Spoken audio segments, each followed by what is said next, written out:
तो दोस्तों आज हो गया 13 सितंबर 2023 यूपी में देश में सभी ताज़ा मुख्य समाचार लेके आए सिर्फ आपके लिए। चलिए फापर खबर शुरू करते हैं। उससे पहले चैनल को अब तक सब्सक्राइब ना किया हो तो फापर चैनल सब्सक्राइब कर दें, लाइक कर दें, शेयर कर दें ताकि इसी तरह खबर आप हर रोज़ देख सकें। चलिए शुरू करते हैं आज की पहली बड़ी खबर। सनातन धर्म विवाद के बीच विपक्षी गठबंधन इंडिया की 14 सदस्यीय समन्वय समिति की बुधवार को पहली बैठक होगी। ये बैठक ऐसे समय में हो रही है जब मोदी सरकार ने 18 सितंबर को संसद का विशेष सत्र बुलाया है।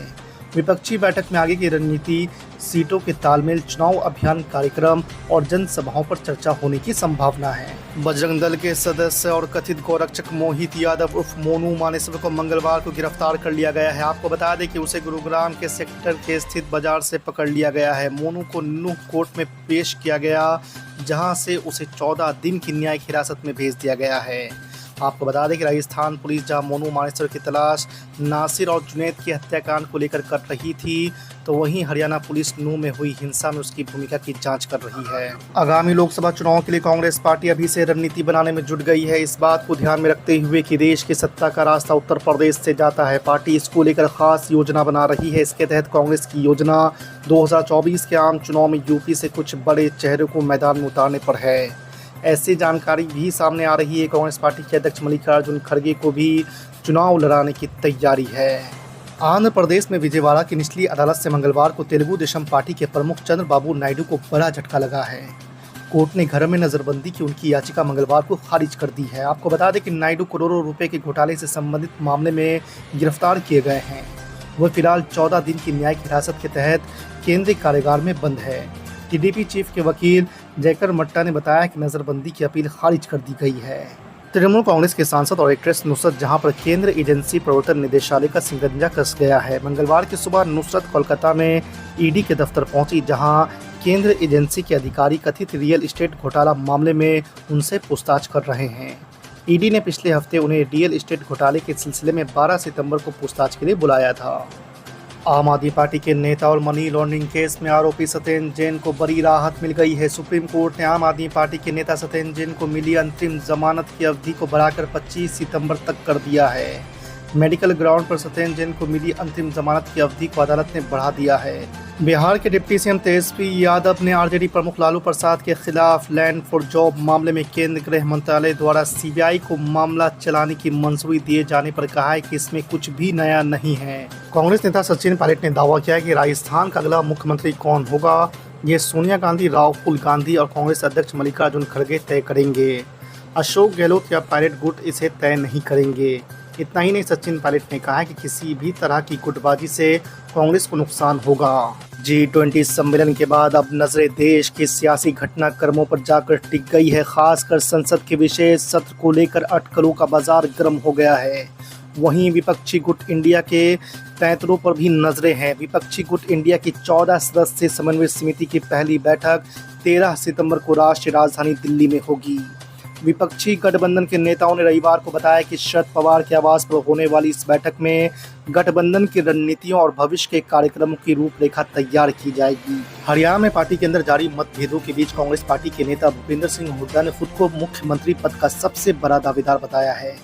पूर्व मुख्यमंत्री ने रविवार को करनाल में पत्रकारों के सवालों का जवाब देते हुए कहा है कि हरियाणा के लोग और पार्टी विधायक मुख्यमंत्री का चुनाव करेंगे, लेकिन मैं इस पद का सबसे बड़ा दावेदार हूं और रहूंगा। कांग्रेस नेता राहुल गांधी ने पेरिस में छात्रों के साथ चर्चा के दौरान भारतीय जनता पार्टी पर निशाना साधते हुए कहा है कि सत्ताधारी पार्टी किसी भी कीमत पर सत्ता हासिल करना चाहती है और उसका हिंदू धर्म से कोई लेना देना नहीं है। राहुल गांधी ने इस बात पर जोर देकर कहा है कि विपक्षी भारत की आत्मा के लिए लड़ने को लेकर प्रतिबद्ध है और देश मौजूदा उथल पुथल से सकुशल बाहर आ जाएगा। इंडिया नाम बदलकर भारत रखा जाएगा, जिसे नहीं है पसंद छोड़ दे देश, बीजेपी सांसद का बोल। जी आपको बता दें कि पश्चिम बंगाल के वरिष्ठ भाजपा नेता दिलीप घोष ने रविवार को कहा है कि इंडिया का नाम बदलकर भारत कर दिया जाएगा और कोलकाता में विदेशियों की मूर्तियां हटा दी जाएगी।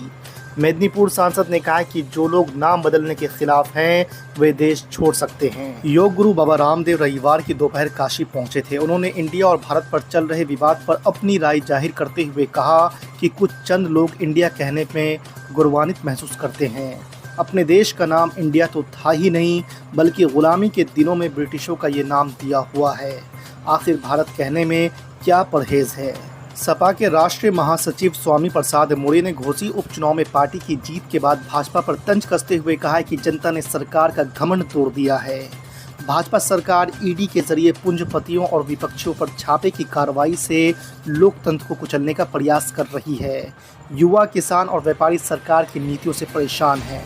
बिहार में फिर से होगा खेला। नीतीश कुमार की पीएम मोदी से मुलाकात पर ये क्या बोल गए जीतन राम मांझी। जी हां, आपको बता दें कि बिहार के पूर्व मुख्यमंत्री और हम प्रमुख जीतन राम मांझी ने कहा है कि जिस तरह से अमेरिका के राष्ट्रपति जो बाइडेन से मुख्यमंत्री नीतीश कुमार का परिचय पीएम मोदी करा रहे हैं, ये आगे के राजनीतिक भविष्य के बारे में संकेत दे रहा है।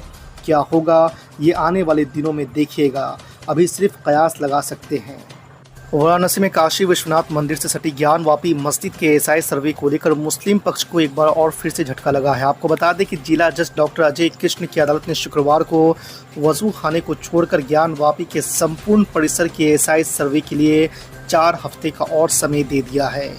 4 सितंबर को एसआई ने अदालत में प्रार्थना पत्र देकर 8 हफ्ते का समय मांगा था। इसका मुस्लिम पक्ष की ओर से अंजुमन इंतजामिया मसाजिद कमेटी ने विरोध किया था।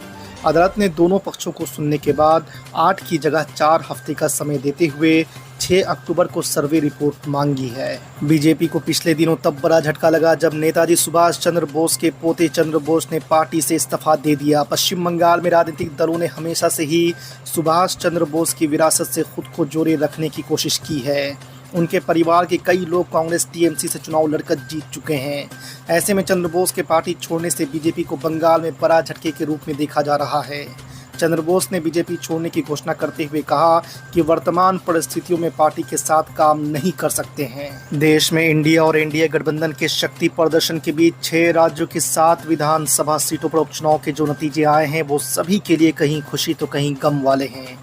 आपको बता दें कि भारतीय जनता पार्टी ने कुल 7 सीटों में से 3 पर जीत हासिल कर ली है, लेकिन यूपी के घोसी से वो सपा के मुकाबले बड़े अंतर से हार गई है। आपको बता दें कि यहाँ पे सपा के सुधाकर सिंह ने भाजपा के दारा सिंह चौहान को मात दी है।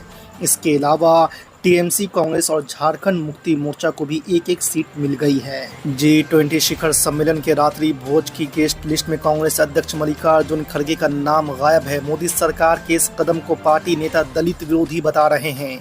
एक कांग्रेसी नेता ने पीएम मोदी की तुलना मनु से कर दी है। सरकार के इस कदम की आलोचना करते हुए कांग्रेस नेता ने जातिगत भेदभाव का आरोप लगाया है।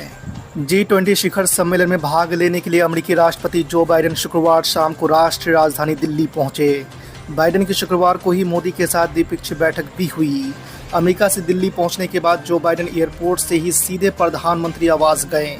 दोनों नेताओं के बीच गजब की केमिस्ट्री दिखाई दी।